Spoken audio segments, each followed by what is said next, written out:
এই দেখো বন্ধুরা, খাবো না করে এখন এই যে দিয়েছে, এই দেখো, এই যে তোকে দেখাবো না, নে তো মুখ দেখবি না। আচ্ছা আমার চশমাটা গেল কোথায়? তো মুখ দেখাবো না, তুই নুন দে আমাকে, আগে লবণটা দে। এই জন্য এই যে লবণ দিল, নুন দিল, দুটোই দু রকম নাম বললাম।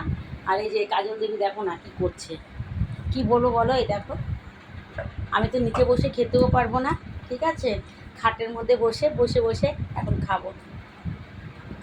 দেখো, আর একটা কথা বলি, আমি বলতে ভুলে গেছি, কাজল দেবীর আমার আগে খাওয়া হয়ে গেছে, ও তো আসে না কোনো দিনও, আর আমি তো পুরনো বন্ধু, আমাকে দেখো একটুখানি ডিম দিয়েছে, ঠিক আছে।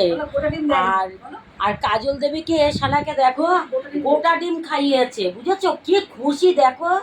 তুমি বলো, হ্যাঁ, এত হাসিটা আসে কোত্থেকে বলো আমাকে। দেখো একটুখানি ডিম দিয়েছে, এই দেখো, এই দেখো ডিমটা দেখো, হাঁসের ডিম। ওই এটা হাঁসের ডিম। আচ্ছা, যাই হোক, আমি ওদের কথাটা বুঝতে পারিনি, কিন্তু ও হাঁসের ডিম গোটা খেয়ে ও খুব হাসি ফুটেছে। আর আমার দেখো একটুখানি ডিম দিয়েছে, আমাকে বলো হাঁসের ডিম। তাহলে আমি কি করে হাসবো বলো তো?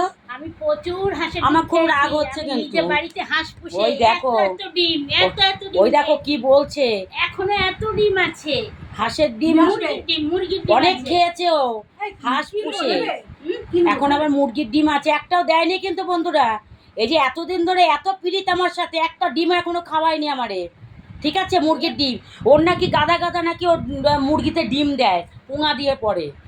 রাম রাম রাম রাম রাম রাম, এই রাম রাম রাম রাম রাম রাম রাম রাম রাম রাম রাম রাম রাম রাম। এই রাম রাম বলিস না, মুরগি তো পোঙা দিয়েই ডিম পড়ে।